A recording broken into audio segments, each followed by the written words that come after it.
வா, காட்டுக்குள்ள உயர்ந்த எண்ணிக்கையில 15 வயசுல இருக்கிறவங்கள வேட்டையாடுற கொலைகாரன் கதைக்குள்ள வரேன். அட, காட்டுக்குள்ள ஒரு 15 பையன் பெண் ரொம்ப சந்தோஷமா இருக்காங்க. ஆனா அந்த சந்தோஷம் சட்டென்னு முடிஞ்சிடுச்சு. பையன் முதல்ல முடிச்சிட்டான், பெண் கொஞ்சம் சீப்ரா இருந்தா. ஏண்டா இப்படி நூக்கடுப்பா இருந்து டென்ட் சரி பண்ண போறா? அப்போ காட்டுல ஒரு சத்தம். அவங்க அம்மா அப்பா வந்துட்டாங்களான்னு நினைச்சு டென்ட்ல ஏறினா. பையனை கைய டென்ட்ல குத்திட்டாங்க. ஒருத்தராவது குத்திட்டாங்களேன்னு சந்தோஷமா இருந்துச்சு. அடடா, மாஸ் போட்டவன் பையனை அடிச்சு கொன்னுட்டான். பெண் ஓடுறா, ஆனா அந்த கொலைகாரன் பிடிச்சிட்டான். அவ கத்தரா. சர்ச்சில மக்கள் பிரார்த்தனை பண்றாங்க. அங்க ஒரு பெண் காமிய ஒரு பையனை பார்க்கிறா. அந்த பையன் அவளை பார்த்து ஒரு அருவருப்பான சைகை பண்றான். அவள் சும்மா சிரிச்சு கை காட்டி அவனை திட்டறா. ஆனா அந்த சின்ன விஷயம் சர்ச்சுக்குள்ள எல்லாருக்கும் தெரிஞ்சிடுச்சு. அவங்க எல்லாரும் அவளை பார்த்து நிமிர்ந்து நின்னுட்டாங்க. சர்வீஸ் முடிஞ்சு எல்லாரும் போனாச்சு. அவளுக்கு வெட்கமா இருந்துச்சு. அவளை சர்ச்ல சேர் இருக்கிற அறையில சேர் அடுக்க சொல்லி தண்டனை கொடுத்தாங்க. அங்கேயே அந்த பையன் திரும்ப வந்தான். அவங்க 2 பேருக்கும் நல்லா தெரியும் மாதிரி உடல் மொழி, பார்வையெல்லாம். சமீபத்துல பிசியோதெரபி எடுத்துக்கிட்டு இருந்தாங்கன்னு தெரியுது. 2 பேருக்கும் ரொம்ப டென்ஷன். எழுத்தை முதல்ல யாரு சொல்றாங்கன்னு சண்டை போட்டாங்க. அவன் தானே பாத்துக்கிறேன்னு சொன்னா, அவன் சந்தோஷப்படுற மாதிரி அவள் நடிக்கிறேன்னு சொல்றா. ஒரு நிமிஷத்துக்குள்ள அவன் மேயனேஸ் எடுத்துட்டான். அவளுக்கு புரியல. அப்போ சர்ச்ல வேலை செய்யறவன் வந்துட்டான். இந்த வெள்ளைக்காரங்களான்னு நினைச்சு சொல்லாமலேயே கடவுளிட்ட மாப்படிஞ்சுக்கிட்டான். அவள் அப்பா ரொம்ப சோர்ந்து போய் பாதிரியார்கிட்ட போய் அவள் நல்லா இல்லைன்னு சொல்றான். அவள் அம்மா இறந்ததுனால இப்படி ஆயிட்டாளாம். பாதிரியாரும் அவளை பத்தி கவலைப்பட ஆரம்பிச்சிட்டார். அப்பா, அந்த அழகான மீட்பு மையத்துக்கு அனுப்புங்க. கேம்மிக்கு பிடிக்கலன்னா என்ன? பாதிரியார் கூட ஒத்துக்கிட்டாரு. சரி, போகலாம்னு ஆயிடுச்சு. காரில் பயணம். அப்பா கல்யாணம் பண்ணிக்கிட்டு இருக்கிற மாதிரி சீரியஸா இருந்தாரு. கேம்மிக்கு அதிக பயம், கொஞ்சம் கூட சந்தோஷம் இல்ல. அந்த மையம் எங்கே இருக்குன்னா, ஒரு அடர்ந்த காட்டுக்குள்ள. பயங்கரமா இருக்கு. அங்கே டோனி, யூஜின்னு 2 பேர் வரவேற்றாங்க. அண்ணன் தங்கச்சி இருவரும் ஒன்னா இருக்காங்க போல. அந்த முகம் பாருங்க. கேம்மிக்கு என்ன ஆக போகுதோன்னு பயமா இருக்கு. கேம்மியோட அப்பாவையும் கூட்டிட்டு அந்த மையத்தை சுத்தி காமிச்சாங்க. பசங்க பொம்பளை பசங்கன்னு பிரிச்சு வைப்பாங்கன்னு சொன்னாங்க. சில நேரம் சேர்ந்து வைப்பாங்க. தூண்டல்களை எப்படி எதிர்க்கணும்னு கத்துக்க வைப்பாங்கன்னு சொன்னாங்க. ஆமா, அதெல்லாம் எப்படி நடக்குமோ? யூஜின், டோனின்னு 2 பேர் கொள்ளை அளவு உற்சாகமா ஒரு முறை சொல்லுவாங்க. பாவம்னு சொல்லுற ஆசைகளை விட்டுட்டு வர எப்படின்னு இந்த முறை சொல்லி கொடுக்கும்னு. பாவம்னு சொல்லுற ஆசைங்கிற டாபிக்கிலேயே ஒரு பையன் தோட்டத்துக்குள்ள நுழைஞ்சானே. அதுவும் என்ன நுழைஞ்சா? கேமி அவனை பார்த்து வாயடைச்சு போயிட்டா. அவனுக்கு உண்மையிலேயே சூடான அழகுன்னு கேமி நினைச்சிட்டா. யூஜின் அவனை டேனியல்னு அறிமுகப்படுத்தினாரு. சர்ச்சுக்கு தாமதமா வந்தானாம். பைபிளை வீட்ல மறந்துட்டு வந்தானாம். டேனியல் இன்னைக்கு ராத்திரி கேம்ப் ஃபயர் வச்சுக்கலாமான்னு கேட்டானே. அவங்க சகோதரியும் சம்மதிச்சுட்டாங்க. கேமி அவனை பார்த்து, அடடா, இந்த பையனை எப்படி கையாளுறதுன்னு அவன் நினைச்சிட்டா. தூர்ல டோனி கேமிக்கு அவங்க அறைய காமிச்சிட்டு அவங்க ரூம்மேட் வைட் கூட நல்லா பழகுவான்னு சொன்னா. கேமி போன் எடுத்து வைஃபை பாஸ்வேர்ட் கேட்டா. டோனி உடனே போனை பிடுங்கி அது அனுமதி இல்லைன்னு சொல்லிட்டா. அவங்க அப்பா போனதுக்கு அப்புறம் கேமி கண்ணீர் விட்டு அழுதா. இன்னொரு பக்கம் 4 பசங்க சுவரோட ஒரு குழாய் வழியா பெண்களை பார்க்க முயற்சி பண்றாங்க. அவங்களுக்கும் சூடு பிடிக்கணும்னு ஆசைப்பட்டாங்க. அவங்க எத்தனை பேரை சந்திச்சாங்கன்னு சண்டை போட்டுக்கிட்டே இருந்தாங்க. ஆனா யூஜின் அங்க வந்ததும் அவங்க ஓடி போயிட்டாங்க. கேமிக்கு கேம்புக்கு வந்திருந்த பிற பெண்களோடு நல்லா பழக ஆரம்பிச்சிட்டா. அவங்க முதல் பைபிள் படிப்பு முடிஞ்சதும் கேமியோட வாயடைச்ச சண்டை. சும்மா இருக்கலன்னு டீனியே கேமியை சும்மா விடல. அப்புறம் பிள்ளைகள் எல்லாரையும் கோவிலுக்கு அனுப்பிச்சிட்டா. அந்த கோவிலுக்குள்ள ஒரு அம்மா பயங்கரமான கதை சொன்னாங்க. 17 வயசுல ஒரு ஆளு அங்கே இருந்திருக்காருன்னு சொன்னாங்க. அவர் பைத்தியம் பிடிச்ச மாதிரி எல்லாரையும் கொன்னுட்டு காட்டுக்குள்ள ஓடி போயிட்டாராம். ஏன்னா அவருக்கு எல்லாரும் பாவம் பண்றாங்கன்னு தோணுச்சாம். அப்புறம் அந்த கதை சும்மா கதைன்னு சொல்லிட்டாங்க. ஆனா யூஜின் வந்து சீக்கிரம் போங்கன்னு சொல்லிட்டாரு. அதுக்கு அப்புறம் கேமி அவங்க ரூம்மேட் வயட்டுக்கு நெருக்கமா வந்தாங்க. 2 பேரும் ரூம்ல இருந்து வெளியே போய் போன் தேடி நைட்டு அலைஞ்சாங்க. அட போங்கடா, திடீர்னு தெரிஞ்சிச்சு டீனியும் யூஜினும் அந்த ஆலாபமா நோய் பிடிச்சு உள்ளுக்குள்ளே அப்படி கிறுகிறுன்னு ஆடுறாங்கன்னு. சீக்கிரமா ஓடி போனாங்க. அடுத்த நொடி காட்டுக்குள்ள ஒரு பையனும் பெண்ணும். அட டேய், அது என்னடா சத்தம்? வைட் ஓடிட்டான். ஆனா கேமி நின்னு. ஒரு பொண்ணு, மியானு பெயர், உடை மாத்துறத பார்த்தா. அந்த பையன் ராப்.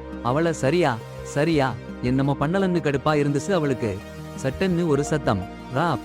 அவன் சரி இல்லன்னு யோசிச்சுட்டு இருந்தான். சாத்தான் முகமூடி போட்டு ஒருத்தன். ராப். அவன் ஃப்ரெண்ட் கிறிஸ்னு நினைச்சான். அப்புறம் அடேங்கப்பா, வயித்துல வெட்டிட்டான். கேமி. அவன் அந்த கொலைகாரன் அவளை ஓட வச்சு ஹாஸ்டல்ல டோர் லாக் பண்ண சரியா நேரத்துல சேர்ந்துச்சு. அவ ஆலிக்கு சொன்னா. ஆலி டோர் திறந்தா. யூஜின் தான். என்னடா இது? அவன எங்கேயோ அனுப்பிட்டா. கேமி யூஜினுக்கும் டீனிக்கும் சொன்னா. அவங்க சொன்னதை நம்பல. கேமி என்னடா பண்ணா? என்னையும் சாட்சியா வைக்க சொன்னா. நான் ரூம்லேயே இருந்தேன்னு சொல்லிட்டேன். கேமி ஒருத்தரையும் விடல. அந்த ஜாக்ர காமிக்கிறேன்னு சொன்னா. அது நடந்தது. காட்டுல எதுவும் இல்லன்னு அவங்க போய் பார்த்தாச்சு. அப்புறம் அண்ணன் தங்கை சொல்றாங்க, உனக்கு நல்லா ஓய்வு எடுக்கணும், உன் ரூம்ல போய் படுத்துறேன். ஒருத்தன் சாரி கேக்குறான். முன்னாடியே சொல்லல, சந்தேகப்படுற விஷயம் கேம்ப்ல இருக்குன்னு. அப்புறம் அவளை காண்பிச்சு திரிய சொல்றான். 2 பேரும் பயங்கரமான சம்பவத்துக்கு அப்புறம் கட்டி புரண்டு படுக்கறாங்க. அடுத்த நாள் காலையில கத்தரிக்கோல் கிடைக்குது. ஒருத்தி ரூம்ல இல்லன்னு பார்க்கறா. வேற பொண்ணுகள் கிட்ட கேக்குறா, எங்க போனான்னு. அவ அந்த பொண்ணோட என்னமோ பண்றான்னு சொல்லிட்டு நேத்து நடந்ததை பத்தி பேச ஆரம்பிக்கிறாங்க. ரோ கத்திரிக்காயை பத்தி கேளுங்கன்னு சொல்றாங்க. மியா கிட்ட கேளுங்கன்னு அவள் சொல்றா. அவள் அதை கொண்டு ஒருத்திய பிடிச்சு முழிச்சு போடுறா. மன்னிப்பு கேக்குறா. ஆனா சாரி போதாது. நான் பொய் சொன்னேன், டீனேஜ் பாதிரியாரோ சாத்தான் கொல்லியோ காட்டுல இல்லன்னு சொல்றாங்க. ஆனா அவள் உறுதியா இருக்கா. அவங்க எல்லாரும் சரின்னு சொல்றாங்க. ஏன் மியாவை கொல்லலன்னு கேக்குறாங்க. யாரு சந்தோஷத்தை அடைஞ்சாங்கன்னா அவங்கள கொல்லுவான்னு அவள் சொல்றா. நான் சந்தோஷம் அடையலன்னு அவள் சொல்லிட்டா. ரோப் அவளை முதுகு மூடிச்சு போட்டான்னாச்சு. அட போங்க, பொண்ணுகளுக்கு கஷ்டமா இருந்துச்சு. அப்புறம் காமிக்கு ஒரு அருமையான சர்ப்ரைஸ் காட்ட போறோம்னு எழுந்தாங்க. அது என்னன்னா, அட பாருங்க, பையன் குளிக்கும் அறைக்கு ஒரு துளை. காமி அந்த துளையில பார்த்தா பாத்ரூம் உள்ளே 3 பையன்களும் காமி பத்தி கிசுகிசுன்னு பேசிட்டு இருந்தாங்க. அவங்க உடம்பு பத்தி எல்லாம். ஆனா டேனியல் சொன்னான், அவனுக்கு பொண்ணுங்க எப்படி இருக்காங்கன்னா விட அவங்க எப்படி இருக்காங்கன்னு தான் முக்கியம்னு. பொய் சொல்றான் அவன். அப்புறம் பொண்ணுங்க கிசுகிசு முடிஞ்சதும் ரோப் எங்கேன்னு டேனியல் கேட்டான். ரோப் கிளம்பி போன போது பிடிபட்டு யூஜின் கூட சேர்ந்து சண்டை வாங்கிட்டு இருப்பான்னு நினைச்சாங்க. டேனியல் அவனை தேடி போனான். அப்புறம் அந்த கேப் லுக் பண்ற அந்த மனுஷன் கிறிஸ்க்கு சோப்பு போட சம்மதிச்சான். காமி மறுபடியும் பார்த்தா யூஜின் சட்டென்று எழும்பி காமிக்கும் பொண்ணுங்களையும் நடுங்க வச்சு ஓட வைச்சான். காமி பிரிஞ்சு போயிட்டா.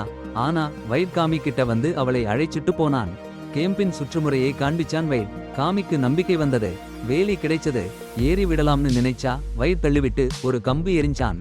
அது மின்வேலி. வயட்டுக்கு ஷாக் ஆச்சு முன்னாடியே. அப்புறம் வைட் காமி கூட்டிட்டு ஒரு கொட்டகைக்கு போனான். அவன் அதை கண்டுபிடிச்சிருந்தான். டேய், வேலிக்கு சக்தி எங்கேன்னு வைட் தேடினாரு, கிடைக்கல. போன் கூட இல்ல. சட்டன்னா பெண்கள் வெளியே ஒலி கேட்டாங்க. கெம்மி ஒரு சிலையை எடுத்து வீசி நட்டாங்க. ஆனா டேனியல் தான் சாரின்னு கெம்மி சொன்னா. அப்புறம் கிறிஸ், டோபி வந்தாங்க. கிறிஸ் வந்து வேணும்னு சொன்னா. டோபி கிறிஸ்க்கு காதல்னு சேர்ந்துட்டாரு. கெம்மி கில்லர் பத்தி ரா பத்தி எல்லாம் சொன்னா. யாரும் நம்பல. உதவி வேணும்னு கெம்மி பிடிவாதம் பிடிச்சா. தனியாவும் யூஜினையும் மாட்டிவிட்டு போன் எடுக்க பிளான் போட்டாங்க. திடீர்னு தனியா அவங்க எல்லாரையும் பிடிச்சு சண்டை போட்டா. ஸ்டோர் யார் கண்டுபிடிச்சாங்கன்னு கேட்டா யாரும் சொல்லல. வைட் கைய பிடிச்சு அழுத்தி வலி கொடுத்தா. வைட் அலறற சத்தத்துல கெம்மி எல்லாத்தையும் ஒப்புக்கொண்டா. அவங்க அங்க போனதுக்கு காரணம் அவங்க சேர போனதுன்னு பொய் சொன்னா. தண்டனைன்னு கெம்மி கூர்மையான கல்லுல முழங்கால் போட்டு உட்கார்ந்திருக்கணும். மற்றவங்க சர் சுத்தம் பண்ணணும். கெம்மி தண்டனையில இருந்து நகர்ந்தா மற்றவங்களையும் சேர்ப்பேன்னு தனியா மிரட்டினா. யூஜின் கெமிக்கு கொடுத்த தண்டனையில அவனுக்கு ரொம்ப சந்தோஷம் இல்ல. ஆனா டி யோட கட்டுப்பாட்டுல இருக்கிற நாய் மாதிரி தான் இருக்கான். மற்றவங்க சர் சுத்தம் பண்றாங்க. யூஜின் டாய்லெட் போறேன்னு சொல்லிட்டு போறான். அப்புறம் அவங்க எல்லாரும் அறைக்கு போக சொல்றான். கெமிக்கு நடந்ததால வைட் ரொம்ப கடுப்பா இருக்கான். பையன்க பிளான் பத்தி கேக்குறாங்க. வைட் பிளான்லாம் சரியா நடத்த போறோம்னு சொல்றான். வையட்டும் கிறிஸ்டும் போயிடுறாங்க. ஆனா டோபிகா கன்ஃபெஷன் ரூம்ல ஒளிஞ்சு ஒரு அசிங்கமான பத்திரிக்கையை பார்க்கிறான். அது பெண்கள் பத்திரிக்கை. ஆனா அவன் வேற என்னையோ பார்த்திருப்பான்னு நான் நினைக்கிறேன். பார்த்து முடிச்ச உடனே அவன் கையை சீக்கிரமா கடனில் துடைக்கிறான். அப்போ சர்ச்சுக்கு யாரோ வருகிற சத்தம் கேக்குது. அவன் கிறிஸை கூப்பிடுறான். ஆனா சத்தம் இல்ல. காலடி சத்தம் கேட்டு யாராவது இருக்காங்களான்னு தேடுறான். அடுத்த நொடி அவன் குத்திக்கிட்டாங்க. அவனுக்கு வாழ்நாள் ஆசை நிறைவேறிடுச்சு. டோபிகா கன்ஃபெஷன் ரூம்ல சாத்தானோட முகமூடி இருக்கிறத பார்க்கிறான். அவன் வாயிலையும் குத்திக்கிட்டாங்க. அவன் கத்தறான். அவனோட 2வது ஆசையும் நிறைவேறிடுச்சு. இன்னொரு பக்கம் கெமி முழுநாள் கல்லுல முழங்காலில் உட்கார்ந்து இருந்ததால கனவுல தெரியுது. அவளோட இறந்து போன அம்மா கையில ரத்தம் வெளியே வழிஞ்சு இருக்கிறத பார்க்கிறாள். அப்படித்தான் அவங்க சாக்குறாங்க. கெமி ரொம்ப கஷ்டப்படுறாள். சாரி கேக்குறா அம்மான்னு நினைச்சு. கிறிஸ் யூஜினை பிடிக்க போறான் அவங்க பிளான் எக்ஸிக்யூட் பண்றதுக்கு. ஆனா அல்லி லாகர் ரூம்ல இழுத்து போட்டுடுறா. கொலையாளி அங்கேயே இருக்கான். அல்லியும் கிறிஸும் ரொம்ப சண்டை போடுறாங்க. கிறிஸ் அப்படிங்கிறான், எல்லாத்துக்கும் ரெடின்னு. கிறிஸ் முழுக்க அப்படித்தான் இருந்தான். அப்புறம் அல்லிய டவுன் போக சொல்றான். அல்லி கொஞ்சம் கடுப்பு. அவள் எல்லாத்தையும் கொடுத்தா எதுவும் வாங்கலன்னு சொல்றா. அவளோட சீக்ரெட் பார்க்கணும்னு சொல்றா. அவ கிளைமாக்ஸ் ஆகிறா. போக போறா. கிறிஸ் அவளை சாப்பிட போறாளான்னு கேக்குறான். அவள் வேண்டாம்னு சொல்றா. அல்லி போன உடனே கிறிஸ டம்பெல் எடுத்து கொலையாளி கொன்னுடுறான். மறுநாள் காலையில கம்மி எழுந்தா முழங்காலை காயப்பட்டிருக்கு. சாதாரணம்தான் அவளுக்கு. சரி பண்ணிக்கிறா. அறையில வெளியே வந்தா டேனியல் சட்டையை கழட்டி யோகா பண்றான். அவ கண்கள் கவரப்படுது. கண்களை மூடிக்கிறா. வயிற்று இருந்தா எப்படி இருக்கும்னு கற்பனை பண்றா. சட்டன்னு நிஜத்துக்கு வருது. போயிடுறா. ஜிம்முக்கு போறா. எதுக்குன்னு பார்த்தா ஒரு கொட்டை. கிறிஸோட உடம்பு நொறுங்கி போச்சு. கேக்குற மாதிரி ஒரு அலறல். எல்லாரும் ஓடி வந்தாங்க. டோனியும் யூஜினும் போலீஸுக்கு போன் பண்ண விடல. கிறிஸ் இப்போ கடவுளோட இருக்கான்னு கத்தினாங்க. அப்புறம் இவங்க கொஞ்சம் பிள்ளைங்க தாங்களே சமாளிக்க முடிவு பண்ணுனாங்க. அந்த அலபாமா சகோதரிகளை திருப்பிவிட்டு யூஜினோட சாவி திருடி கேமி டேனியல் அந்த சகோதரிகளோட கூடாரத்துக்கு போனாங்க. அங்க போய் பார்த்தா போன் எல்லாம் சூளையில எரிச்சு போட்டிருக்காங்க. டோனியும் யூஜினும் வந்துட்டாங்கன்னு தெரிஞ்சு இருவருமே மறைஞ்சிட்டாங்க. அந்த சகோதரிகள் ஒருத்தருக்கு ஒருத்தர் பேசிக்க ஆரம்பிச்சாங்க. கேம் ஆஃப் த்ரோன்ஸ் பத்தி பேசுறாங்க. கேமியும் டேனியலுக்கும் பயங்கரமா ஷாக் ஆச்சு. அவங்க 2 பேரும் டபார்ல ஓடி போயிட்டாங்க. சகோதரிகள் சாப்பாட்டுக்கு கூப்பிட்டாங்க. பிரியாவுக்கு விஷம் கொடுத்தாங்க. மத்தவங்க டோனியையும் யூஜினையும் அடிச்சுட்டு ஓடிட்டாங்க. கேட் திறக்க முடியாம எல்லாரும் பயந்து போயிட்டாங்க. அப்பதான் முகமூடி போட்ட கொலைகாரன் நிழல்ல இருந்து வந்து மியாவை கொன்னுட்டான். எல்லாரும் தனித்தனியா ஓடிட்டாங்க. ஆலி காணாம போயிட்டா. டேனியலுக்கு கத்தி குத்திட்டாங்க. கேமியும் வையட்டும். அடேங்கப்பா. சர்க்கஸ் ஸ்டோர் ரூம்ல போய் இருவரும் உள்ளம் கலந்த பேச்சுல தொலைஞ்சாங்க. கொலையாளி வெளியே சுத்திட்டு இருக்கிறப்ப இவங்களுக்கு நேரம் இருக்குன்னா நம்புறீங்களா? அப்புறம் அந்த கொலையாளி கண்ணுல பட்டாங்க. வைட் கேம்மி கண்ணுக்கு முன்னாடி தள்ளி காப்பாத்தினாரு.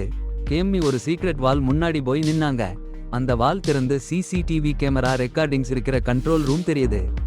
அந்த கேம்புக்கு வந்த ஒவ்வொரு பிள்ளைக்கும் அம்மா அப்பா சம்மதம் கொடுத்த வீடியோ இருக்கு. அடச்சி. அப்புறம் அள்ளி தேடி போனா ஒரு கும்பல் முன்னாடி வந்து நின்னாங்க. யூஜின் அல்லி இருவரும் ஒரு பெஞ்ச்ல பிடிச்சு வைக்கப்பட்டிருக்காங்க. ஒரு பிசாசு முகமூடி போட்டு நின்னுச்சு. அது அவங்க அப்பா. ஆச்சரியமா இருக்கா? வெள்ளைக்கார அப்பா இருக்கலாம்ல. சரி, இன்னொரு பிசாசு வந்தது. அது டீனு ஒருத்தரோட கழுத்தை அறுத்துட்டு கேம்மி பின்னாடி ஓடுது. அந்த பிசாசு டெம்பிள் புரோஸ் கத்திய கேம்மிய அப்பா கிட்ட கொடுத்து கேம்மியோட உடம்பை சுத்தம் பண்ண சொல்றாரு. கேம்மிய அப்பா தாங்க முடியாம தன்னையே குத்திக்கிறாரு. புரோஸ் தானே செய்ய முயற்சி பண்றாரு. அப்போ வைட் கேம்மிய காப்பாத்தினாரு.